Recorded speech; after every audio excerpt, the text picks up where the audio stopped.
El ejército israelí continúa generando enfrentamientos con jóvenes palestinos, así como acaban de escucharlo, y es que este jueves se registraron diferentes choques entre ambos bandos en la ribera occidental. Nuestra compañera Nur Harazin desde Gaza nos ofrece los detalles. Adelante. Este jueves se registraron enfrentamientos entre jóvenes palestinos y fuerzas israelíes en diferentes pueblos y ciudades de la ribera occidental. Uno de los enfrentamientos más grandes tuvo lugar en Jerusalén del Este, después de que miles de colonos israelíes atacaron la mezquita de Al-Aqsa. Otro gran enfrentamiento tuvo lugar en la ciudad de Jenin, cuando elementos israelíes llevaron a cabo una redada en la casa de la familia Yarrar, matando a uno de los miembros de la familia y arrestando a otros, acusado por el asesinato de un colono el 6 de junio.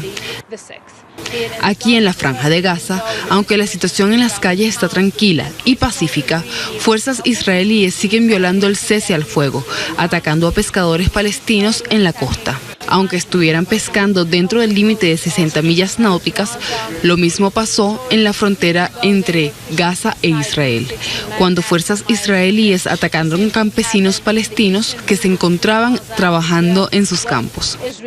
En su nueva estrategia de defensa, el Pentágono considera que Rusia y China son amenazas mayores que el terrorismo. Añade que la competencia es por el poder. Para Estados Unidos, las presuntas amenazas de Rusia y China resultan ser más graves que el terrorismo. Así se desprende de la nueva estrategia de defensa de la nación norteamericana. Irán y Corea del Norte también están entre los elementos que preocupan al país norteamericano. Nicolás Sánchez Donovan nos amplía los principales puntos de esta doctrina. Hola Nico, cuéntanos qué es lo que temen ahora en Estados Unidos. Hola, ¿qué tal Mauricio? ¿Cómo estás? Un saludo. Pues bien, muy contundentes han sido las palabras del secretario de Defensa, del general James Mattis, sobre Rusia, sobre China, sobre Irán o sobre Corea del Norte, que parecen ser el nuevo, digamos, eje del mal.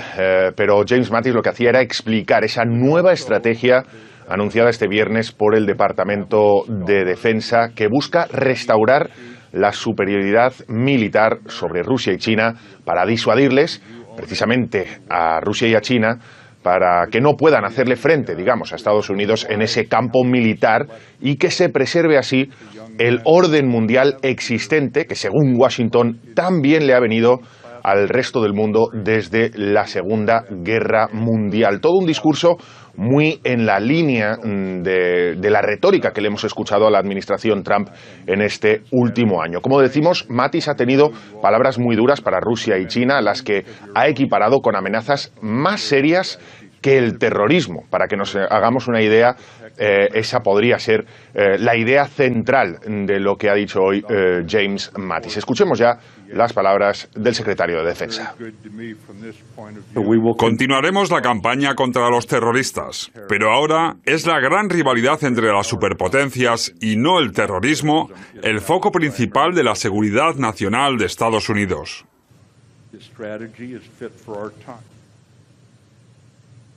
Ahí lo escuchábamos. No el terrorismo, sino la lucha entre las potencias por el poder. Esa es otra de los aspectos claves de ese discurso de Mattis, que también explicó que Rusia tiene como objetivo, según él, destruir a la OTAN y modificar las agendas de seguridad tanto del viejo continente, de Europa, como de Oriente Medio, para que le sean más favorables a Rusia y menos favorables a Estados Unidos, mientras que China recurre, según Mattis, a su economía depredadora, así la ha calificado, para intimidar a sus vecinos y militarizar la zona de Asia Oriental. La nueva estrategia se puede catalogar, sin ninguna duda, como una estrategia de mano dura, como decíamos, muy en la línea de la retórica que utilizaba Donald Trump en su campaña electoral y también en su primer año en la Casa Blanca. Una campaña o una estrategia de mano dura, ya que Mattis ha asegurado que van a construir una fuerza aún más letal y más ágil, y aseguró que Washington intentará fortalecer las alianzas existentes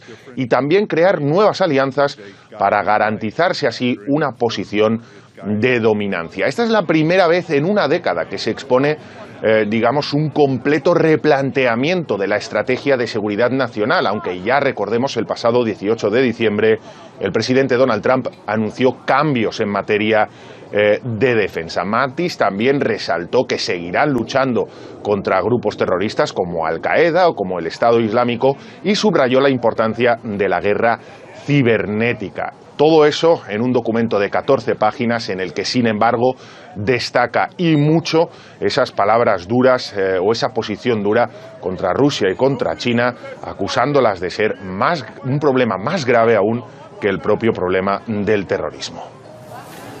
Te agradecemos, Nicolás. Turquía bombardea posiciones kurdas en Siria. Inicia así su operativo. A la par, negocia junto a Rusia e Irán el avance en el diálogo sirio. Turquía confirma el inicio de una operación contra las posiciones kurdas en el norte de Siria. El Ministerio de Defensa turco ha destacado que se trata de un ataque de artillería contra las unidades de la etnia. Consideran que tienen vínculos con el Partido de los Trabajadores del Kurdistán, una formación que consideran terrorista.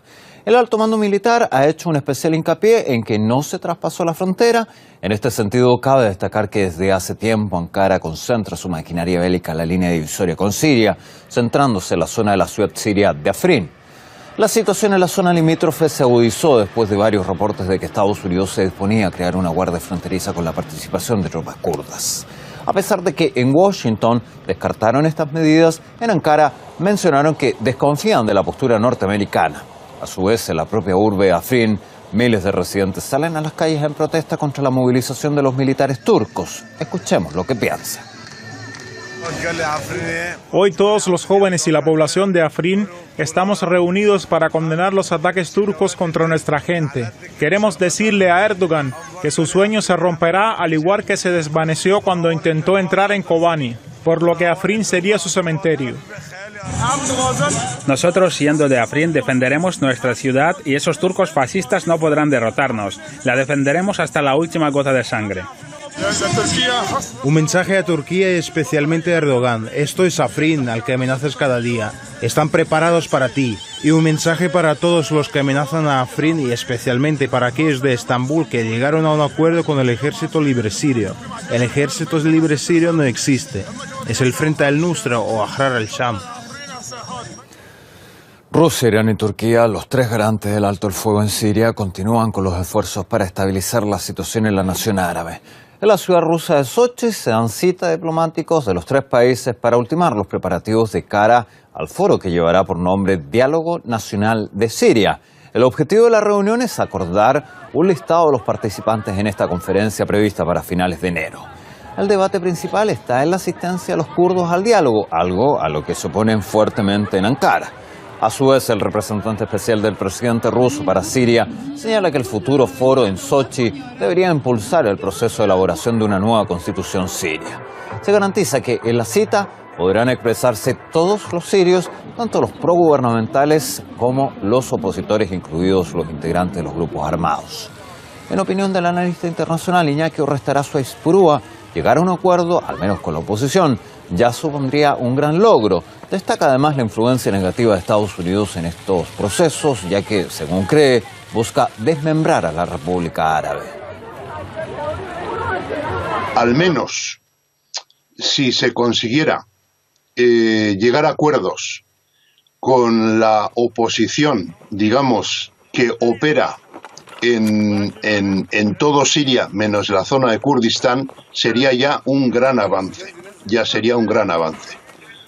Y luego, pues quedará pendiente el tema de Kurdistán, el tema de donde están los kurdos, la presencia de kurdos, el IPG con todos sus aliados, o sea, las fuerzas democráticas sirias.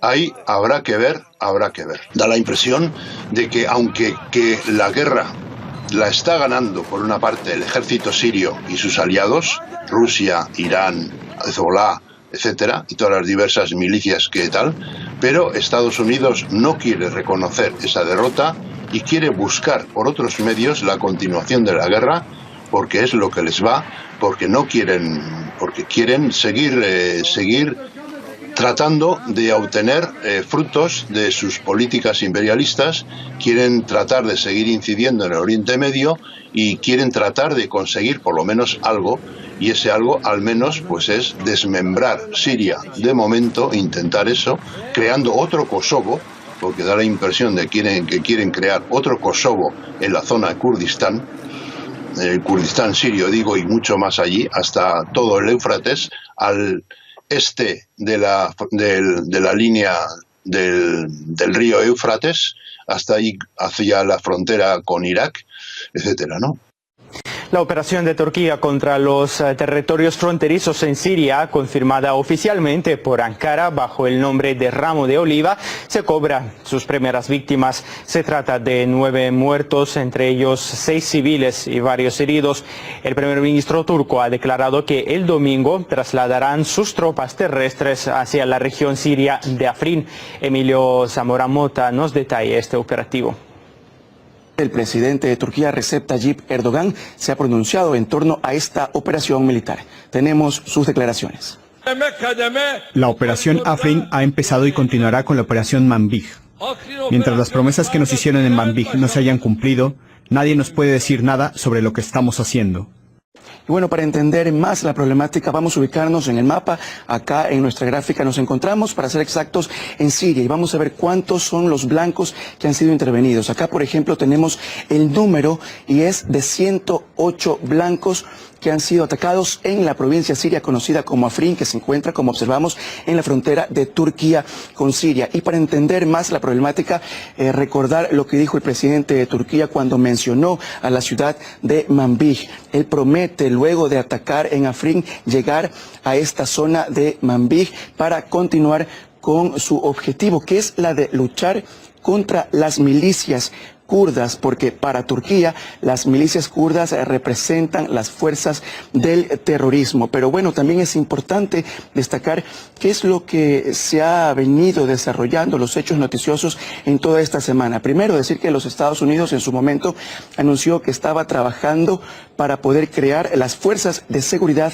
fronterizas que se estaban formando precisamente con las milicias kurdas. Esto no fue del agrado de las autoridades de Turquía y con ello lo que hizo Turquía fue llevar un importante contingente militar a la frontera de Turquía con Siria. Luego, ustedes conocen los hechos, Estados Unidos dijo que esto era un gran malentendido y ahora mismo vemos los resultados de todo lo que estamos observando. Los Estados Unidos han manifestado que no están detrás de quienes forman el Partido de la Unión Democrática, como se ha mencionado, ha descartado esta posibilidad, que está apoyando o respaldando esta facción que se encuentra en Siria. Pero bueno, vamos a analizar un poco la problemática en este tema y vamos a ver, por ejemplo, las imágenes que corresponden al Ejército Libre de Siria, en donde también están en contra de las fuerzas kurdas. Es importante recordar ese detalle porque paralelamente a este detalle también se encuentran las fuerzas democráticas de Siria, que por su parte son formadas por las milicias kurdas, y hablamos de cómo supuestamente se estaba llevando a cabo o se estaban formando las fuerzas fronterizas en esta zona de Siria con Turquía. Pero es por eso le decimos que es importante analizar un poco la temática en estas dos caras de la moneda, de todo lo que está ocurriendo en Siria con esta problemática y sobre todo también las reacciones. ¿Qué ha dicho en las últimas horas? Por ejemplo, Damasco ha condenado este ataque que se ha registrado por parte de Turquía cuando hablamos de la operación militar. Damasco condena la agresión de Turquía en Afrin, por un lado. Por otro lado, ¿qué es lo que ha manifestado Turquía? Turquía ha dicho que están actuando bajo el derecho internacional, bajo el derecho, para ser específico, el derecho internacional de la autodefensa, que le corresponde, se manifiestan, obviamente, la ONU. Son las dos caras de la moneda y también a estas reacciones se suman, por ejemplo, lo que ha manifestado Rusia. Rusia ha dicho que este es el resultado de las provocaciones de los Estados Unidos, que este tema hay que manejarlo con mucha cautela, con mucha precaución y que de una u otra forma esperan que todo lo que está ocurriendo no afecte al Congreso Nacional para el diálogo en Siria, que se va a realizar precisamente entre el 29 y el 30 de enero, y lo que busca es alcanzar el cese al fuego en Siria. Este congreso importante se va a realizar aquí en Sochi, en la ciudad de Sochi, en Rusia, y bueno, eso es lo que conocemos por parte de las autoridades rusas. Además, también se conoce que para resguardar a los soldados rusos que se encuentran en esta zona, lo que se ha hecho es trasladarlos a otros lugares. Y al respecto, el experto en geopolítica Fernando Moragón considera que a Estados Unidos solo le queda recurrir a las milicias kurdas tras su derrota en Siria para mantener el caos en la región. Estados Unidos, después de la derrota en Siria, no sabe cómo mantener, digamos, el caos, mantener la tensión, el conflicto en la región. Y los únicos aliados que les quedan, que esto es muy importante, son los kurdos, tanto en Irak como en Siria. Entonces, ellos tienen varias bases en la parte del Kurdistán sirio y desde ahí intentan fortalecerse e intentar crear los mayores problemas tanto a Siria como a Rusia, como a Irán. Bueno, y la tensión en la península coreana sube de nivel. Un sitio web dedicado al monitoreo de las actividades de Corea del Norte alerta de que Pyongyang estaría siguiendo, según dicen, un calendario agresivo para construir su propio submarino capaz de lanzar misiles balísticos. En paralelo, Estados Unidos realiza ensayos militares conjuntos con Japón. De todo ello vamos a hablar con nuestro corresponsal y compañero Tyron Lino, que conoce todos los pormenores de este estudio, de este asunto, de este proyecto de vigilancia. Tyron, ¿qué tal? Hola, bueno, ¿qué nos puedes contar de todo ello, de este proyecto de vigilancia contra Corea del Norte? Proyecto denominado como 38 North, el cual en su portal ya se puede conocer unas fotografías, que a decir de quienes han generado este proyecto, son fotografías satelitales de una zona de Corea del Norte, donde esta infraestructura es calificada como un submarino de considerables proporciones y que el mismo tendría entre sus cualidades poder lanzar misiles balísticos tal como tú los adelantas. ¿Qué genera esto? Bueno, incrementar definitivamente la tensión en la península coreana con toda esta situación geopolítica. Sin embargo, fíjate tú, la leña no solo es arrojado a este fuego por parte de quienes tienen la mirada puesta sobre Corea del Norte, sino también desde Estados Unidos. Y ahí, nada más y nada menos que el Comando Estratégico ha también incurrido en este tema de los fake news, pues ellos han hecho tweet al link de una nota del medio 12 News, donde se habla que Estados Unidos cuenta con silos de misiles secretos para albergar sus ojivas nucleares. Eso fue desmentido, fue calificado como falso, pues en realidad los silos con los que cuenta Estados Unidos ya son conocidos, se los puede ubicar incluso a través de Google Maps. Además, también se ha dicho que Estados Unidos realizaría o podría desarrollar un ataque nuclear con aviones B-1, lo cual también fue descartado porque esa no es una de las cualidades precisamente de este avión. Las opiniones llegaron de diversas partes, cuestionando sobre todo la postura de la autoridad militar, quien también ha incurrido en este tema de las noticias falsas. Aquí uno de estos dice, Stratcom está tuiteando una historia de 12 News que insinúa que el B-1 tiene capacidad nuclear, lo cual, como te dije, no es posible por parte de este avión. Bueno, Tyron, muchas opiniones y también muchas informaciones como estamos viendo, pero también has hablado de la leña al fuego. Yo te pregunto, Estados Unidos sigue haciendo maniobras militares, lo que es en la región, ¿verdad? Vaya que sí, Estados Unidos y Japón, ellos ahí están desarrollando ejercicios militares y Estados Unidos se lo ha tomado muy a pecho, fíjate tú, hasta las costas de Okinawa han desplegado 14.000 soldados, 14.000 militares, han también movilizado una considerable cantidad de sus destructores y sobre todo incluso uno de sus portaaviones insignes. Acá, como te dije, Estados Unidos lo lleva a cabo estos ejercicios con Japón. De su parte, el primer ministro, claro, japonés, se ha referido a esta situación geopolítica, a esta especie de alianza, cooperación que tiene con Estados Unidos. Más al respecto, te invito a ver y a escuchar. Vamos a escucharle. Mientras Corea del Norte aumente sus provocaciones, nosotros adoptaremos medidas concretas en el marco de la sólida alianza japonesa-estadounidense para prepararnos ante posibles emergencias. Bueno, esa es la postura del primer ministro Shinzo Abe, pero ¿qué hay de Donald Trump, verdad? Acá vamos a ver que Donald Trump no apoya una propuesta, por decirlo así, pacificadora denominada como plan de congelación. Es una propuesta que fue presentada por Rusia, es ruso-china la propuesta. Rusia la presentó ante el Consejo de Seguridad de la ONU en julio. Esta consiste en que las naciones implicadas bajen también el nivel, el ritmo de esta movilización de armas, adquisición de armas, con un propósito pacificador, como te dije. Donald Trump no está de acuerdo con esto e incluso se refiere a que China estaría también apoyando su postura. ¿Qué tal si escuchamos más de parte del mismo Donald Trump? El presidente Xi reconoce que una Corea del Norte nuclear es una amenaza grave para China y estamos de acuerdo en que no aceptaremos el pacto de doble congelación, que es parecido a los que habitualmente fracasaron en el pasado. Lo escuchamos, se refería al presidente de China, pero vamos a ver en cambio qué dice este país. Acá China se ha referido a que la iniciativa de la doble congelación, como te dije, es el plan más viable y razonable en el contexto actual, e incluso China, es decir, está contradiciendo lo que aseguraba Donald Trump. Ellos han delegado a un enviado especial hasta Pyongyang para que pueda reunirse con las autoridades de ese país, tratar una diversidad de temas. Esta es justamente la llegada del delegado de China, y tratar una diversidad de temas, entre estos el Congreso del Partido Comunista y sobre todo esta propuesta pacificadora, esta propuesta ruso-china, que bueno, habrá que ver si definitivamente genera algo de humo algo de humo blanco en esta tensión. Bueno, Tyron, y viendo todo lo que se está moviendo, este conflicto entre los Estados Unidos y Corea del Norte, ¿qué nos puedes contar de la política de Corea del Norte, de Pyongyang, estos últimos meses para que se esté generando todo este tipo de maniobras militares? Vamos a ver justamente qué pasa con, en este caso, Corea del Norte en los 2 últimos meses. Vamos a hacer un rango del 14 de septiembre a la fecha del 17 de noviembre. 2 meses en la cual Corea del Norte no ha generado ningún tipo de maniobra o ejercicio. El último que se registró fue el 14 de septiembre, donde lanzaron misiles que sobrevolaron por el espacio aéreo japonés. Recuerda una serie de tensión, opiniones a nivel global, pero definitivamente, bueno, lo que se puede evaluar en estos 2 últimos meses por parte de Corea del Norte es que no han tenido ningún tipo de acción. Bueno, Tyron, pues veremos qué pasa en este conflicto entre los Estados Unidos y Corea del Norte. Como siempre, gracias a ti por traernoslo aquí a primera mano. Y ahora el analista internacional Francisco José Fernández Cruz Sequera apunta a que las insinuaciones mediáticas acerca de la crisis norcoreana solo impiden tener una imagen completa de lo que en realidad está ocurriendo. Entiendo que hay muchísimo ruido en medios de comunicación y en redes sociales alrededor de todo lo que rodea a la crisis de Corea del Norte. Hay muchísimas especulaciones en un sentido y en otro, y con ello se dificulta en gran medida hacerse una idea más o menos exacta de qué es lo que está ocurriendo.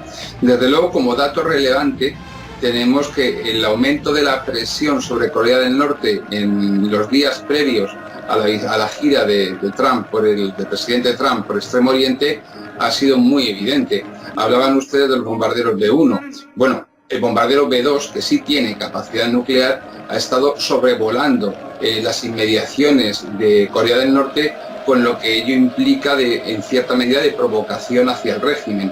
No solamente estamos hablando del portaaviones Ronald Reagan, sino que hay 2 más. Hay 3 grupos aeronavales apostados frente a las costas de Corea. Es decir, la presión ha sido altísima.